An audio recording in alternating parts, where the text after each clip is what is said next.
Frères et frères, le Christ, paix, joie, grâce, amour à chacun, à chacune de vous.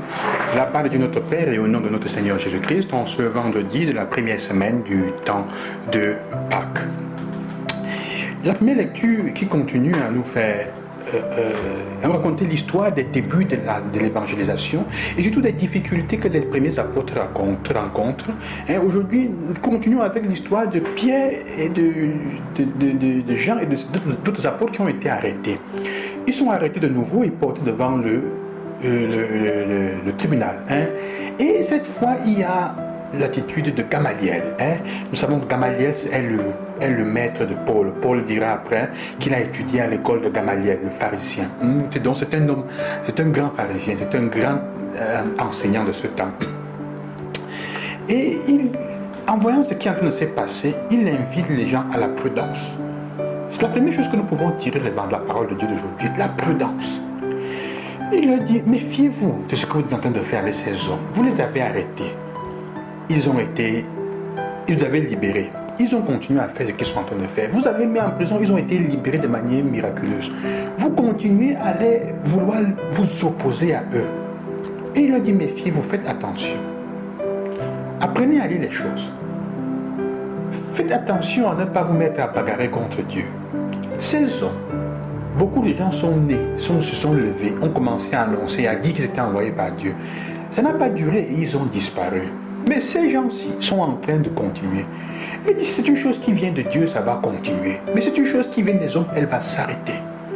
La prudence est la capacité de supporter les choses dans le temps et d'apprendre à voir comment ce qui va arriver. C'est une vertu que nous devons demander au Seigneur beaucoup, surtout pour nous et pour ceux qui sont persécutés. Pour ceux qui sont dans la souffrance, demandez la grâce de la patience et de la prudence.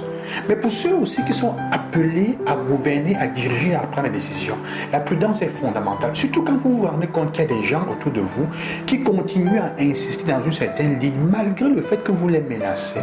Et elles préfèrent aller contre vous pour suivre leur conscience. Méfiez-vous.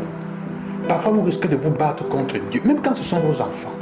Vous demandez à un enfant de ne pas faire quelque chose, de ne pas étudier une chose, évidemment, qui normalement est bien. Parce que quand on regarde ce que les apôtres font, il n'y a rien de mauvais. Même ça semble déranger l'ordre. Mais ils disent que ça ne dérange en fait pas l'ordre. Laissez-les annoncer. Où est-ce qu'ils disent le mal? Ils ne demandent à personne de vous faire le mal, de se relever. Ils annoncent simplement qu'une chose que la parole de Dieu dit à la fin, Jésus est le Christ. C'est ce qu'ils annoncent. Où est votre problème? Si quelqu'un veut les suivre, qu'il les suive. Si quelqu'un ne veut pas les suivre, qu'il continue à suivre sa religion. Alors il dit, faites très attention. Donc ça ne sert à rien de critiquer les autres, de se battre contre les gens parce qu'on est contre eux, parce qu'ils suivent leur cœur et leurs objectifs. Apprenez à être patient. Faites attention. Donc demandez au Seigneur la grâce de la patience premièrement, mais aussi de la persévérance pour nous-mêmes, dans le temps, d'apprendre à nous fier que dans le temps, Dieu met le temps met les pendules à l'heure. Dieu remet tout en ordre. Même quand tu es souffrant n'importe comment, résiste, prends patience, courage, ce n'est pas facile, c'est vrai. Continue à te fier au Seigneur, il va arranger les choses moins opportunes. Si tu suis les choses avec ton cœur, si tu fais les choses selon sa volonté, tu ne cherches que sa volonté, tôt ou tard, il va faire les choses, il va ouvrir les portes pour toi. Et c'est ce qui arrive. Et Gamaliel dit, méfiez-vous. L'évangile d'aujourd'hui, la deuxième chose, est la question de la multiplication des pains. Et la question qui est posée ici, la Philippe, quand il regarde, là, il traverse le lac, le même lac où Jésus va rencontrer les disciples à la fin, pendant qu'ils vont pêcher, et la dernière rencontre, et en regardant les gens qui ont faim, Philippe pose la question, mais où allons-nous trouver du pain pour donner à manger à ces gens? On pourrait traduire la question de Philippe aujourd'hui dans les situations de vie, comme celle étant celle. Maintenant, où allons-nous trouver la force pour affronter ce problème? Combien de fois nous nous posons cette question? Où allons-nous trouver la force pour affronter ce que nous sommes en train de vivre? Pour affronter ça ou pour affronter cela? Et Jésus lui a fait comprendre que si la situation est tellement désespérée qu'en effet, s'ils veulent se fier à ce qu'ils sont, ça va être difficile. Mais il y a là quelqu'un qui dit, voilà, voilà du pain. Il y a quelqu'un qui a un peu de pain et quelques poissons. Oh, qu'est-ce que c'est que ce nombre-là? Jésus lui a fait comprendre que l'important n'est pas de regarder ce qui manque, c'est de regarder ce que nous avons. Le peu que tu as de tes mains, il ne dit pas du peu que tu as de tes mains. Commençons par le peu que nous avons entre nos mains. Il faut partir de là. Il veut que nous apprenions à regarder les 5 pains et 2 poissons que nous avons dans nos mains. Généralement, quand on pose la question, maintenant, qu'est-ce que je veux trouver la force pour affronter cette situation? Je veux commencer par où? Je veux faire comment? Autour de toi, à côté de toi, il y a ton frère qui dit la même chose. À côté de toi, il y a ton voisin qui dit la même chose. Je veux faire comment dans telle situation? Mais souvent, c'est dans et chacun se plaint et demande comment il va affronter des différents problèmes, où il va trouver la force pour affronter différents problèmes. Jésus dit, si chacun mettait ensemble ces simples méthodes de poisson qu'il a, on pourrait aider, s'entraider. Jésus n'invente pas les simples de poisson. Il les multiplie. Il multiplie ce qu'il y a déjà. Il ne fait pas apparaître ce qu'il n'y a pas.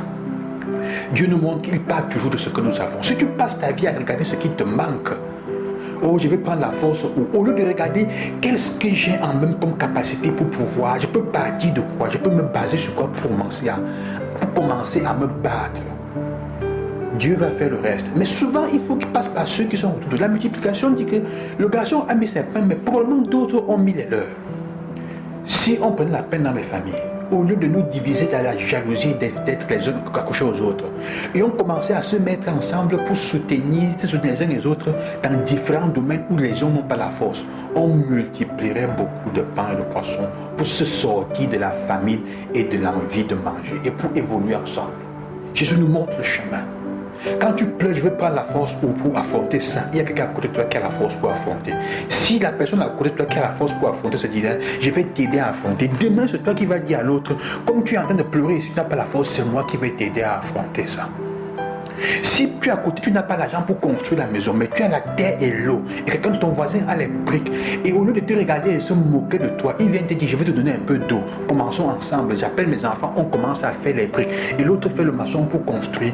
Demain, c'est toi qui vas dire, ok, je vais t'aider à creuser ton puits parce que j'ai la capacité pour faire cela. C'est ça la multiplication du pain et des poissons. Et appliquez ça dans tous les domaines de la vie autour de vous. Vous allez voir comment souvent nous continuons à voir seulement, oh, on va faire comment pour affronter, au lieu de demander qu'est-ce que j'ai, où sont mes saints pains de poissons. Que le Seigneur vous bénisse et qui vous accompagne, qui vous donne la grâce d'être patient dans le temps, d'apprendre à vous remettre les choses entre ses mains, et surtout de mettre vos saints pains de poissons au service de la communauté, de reconnaître quels sont-ils, et après avoir fait cela, de laisser le reste aux mains, entre les mains de Dieu. À demain, je vous bénis au nom du Seigneur. Loué soit Jésus-Christ, loué soit le ressuscité.